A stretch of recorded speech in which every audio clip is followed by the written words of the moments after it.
Hello everyone. आज जो है मैं आपको जो फिगर आपको दिख रहा है इसमें जो है त्रिभुज के अंदर में एक सर्कल है।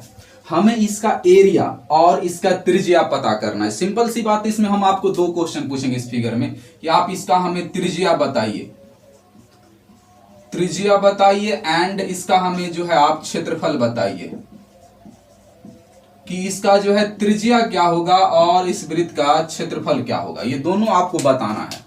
तो बहुत सिंपल है। इस क्वेश्चन में आपको जो है इसको निकालने के लिए मात्र दो क्लू डाला हुआ है। पहली बात, ये त्रिभुज समकोण है क्योंकि इंडिकेट कर रहा है यहाँ पे ये सिंबल कि ये त्रिभुज समकोण है और कुछ नहीं इसमें है। और फिर हमें ये निकालना है, इस वृत्त का जो है क्षेत्रफल निकालना है और त्रिज्या निकालना है। बस यहाँ पे जो है लंब और आधार डाला हुआ है। बहुत ही सिंपल है। जब भी ऐसा त्रिभुज आए और इसके अंदर में कोई वृत्त हो, अंतः वृत्त हो, तो उसका जो हमें क्षेत्रफल निकालना है उसके लिए सबसे पहले हमें त्रिज्या चाहिए।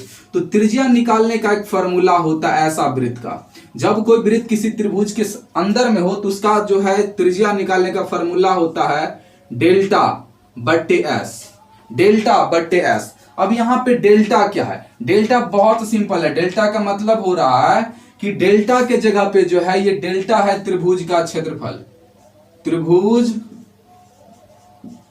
त्रिभुज का क्षेत्रफल। इंग्लिश में आप कह सकते हैं area of triangle, area of triangle की त्रिभुज को क्षेत्रफल के लिए जो यहाँ पे डेल्टा का इस्तेमाल किया गया। और एस क्या है? यहाँ पे अर्ध परिमाप, त्रिभुज का अर्ध परिमाप, त्रिभुज का अर्ध परिमाप। इंग्लिश में आप कह सकते हैं सेमी पेरीमीटर ऑफ ट्राइंगल कि इस त्रिभुज का अर्ध परिमाप, इस त्रिभुज का क्षेत्रफल रख दीजिए ऊपर में और इसी त्रिभुज का जो है अर्ध परिमाप से डिवाइड कीजिएगा क्षेत्रफल को तो त्रिज्या निकल जाएगा इस वृत्त का। ये होता है त्रिज्या, इसका ये होता है त्रिज्या अंतःवृत्त का। ठीक है, तो बहुत ही सिंपल है। निकाले कैसे? अब हमें चाहिए त्रिभुज का क्षेत्रफल। तो आपको पता है कि ये त्रिभुज कौन सा है? समकोण त्रिभुज है। समकोण त्रिभुज का क्षेत्रफल क्या होता है? Half base into height, base into height. और जो है हमें चाहिए यहाँ पे अर्ध परिमाप। अर्ध परिमाप चाहिए तो मतलब तीनों भुजा, किसी भी त्रिभुज का परिमाप क्या, अर्ध परिमाप क्या होता है? तीनों भुजा का योग बटे 2। लेकिन यहाँ पे जो है एच गायब है, एच तो है नहीं।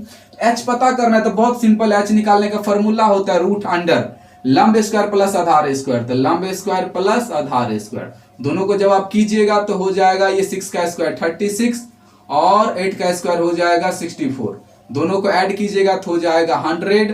100 किसका वर्ग होता है? 10 का। तो 10 सेंटीमीटर जो है यहाँ पे कर्ण आ गया। तो यहाँ पे अर्ध परिमाप क्या होगा? तीनों भुजा का योग, तीनों भुजा का योग बाय हाफ, योग बट्टे 2। अब देखिए यहाँ पे अब क्या करेंगे? 1 बाय हाफ है तो 1 बाय हाफ रहेगा ही। ठीक है, अब यहाँ पे आप 1 बाय हाफ रहेगा ही और b का वैल्यू यहाँ पे पुट कीजिए 8 और h का वैल्यू आप पुट कीजिए। यहाँ पे जो है h का वैल्यू क्या? आधार गुने लंब होता है, आधार गुने लंब। तो लंब का वैल्यू क्या है? 6 बट्टे का दोनों सबको ऐड कीजिएगा तो हो जाएगा 24। इसको ऐड कीजिएगा तो 24। अब बट्टे में यहाँ पे 2 है।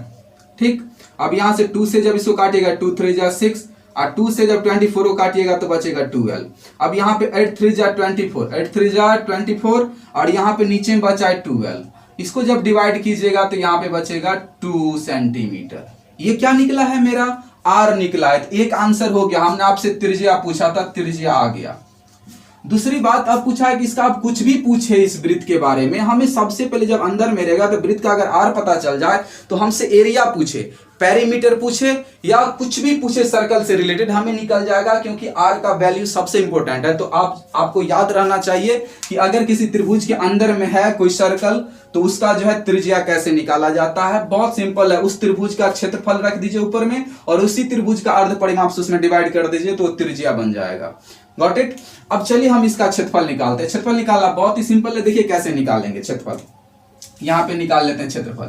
क्षेत्रफल क्या होगा? किसका क्षेत्रफल? सर्कल का क्षेत्रफल। तो सर्कल का क्षेत्रफल क्या होता है? पाई आर स्क्वायर होता है। अब देखिए यहाँ पे पाई रहेगा ही, आर का वैल्यू क्या होगा? यहाँ पे 2 का स्क्वायर। तो 2 का स्क्वायर कितना हो जाएगा? 4 पाई। ठीक, तो यहाँ पे जो है 4 पाई सेंटीमीटर स्क्वायर इसका आंसर हो गया। पाई का वैल्यू भी आप पुट कर सकते हैं 22/7 या 3.14, तब पर भी वैल्यू होगा, लेकिन हम पाई का मान यहाँ पे छोड़ेंगे। यही आपका आंसर है। तो मैं आशा करूंगा कि अगर किसी त्रिभुज के अंदर में जो है ये सर्कल रहेगा, तब उसका जो है आप त्रिज्या निकालना और एरिया निकालना सीख गए होंगे। ठीक है, अब बात आता है कि अगर समकोण त्रिभुज था तो ये फंड, अगर दूसरा त्रिभुज रहता तब कोई नहीं, वही प्रोसेस अप्लाई होगा जो हमने अब भी किया है। तो यहाँ पे अगर मान के चलिए समबाहु रहता तो भी क्या होता, समबाहु त्रिभुज रहता तब पर भी जो है हम इसका इस्तेमाल करके निकाल सकते हैं। तो आज के लिए बस इतना ही। अगर वीडियो पसंद आए तो लाइक कीजिए, चैनल पर नए तो सब्सक्राइब जरूर कीजिएगा। Thank you so much.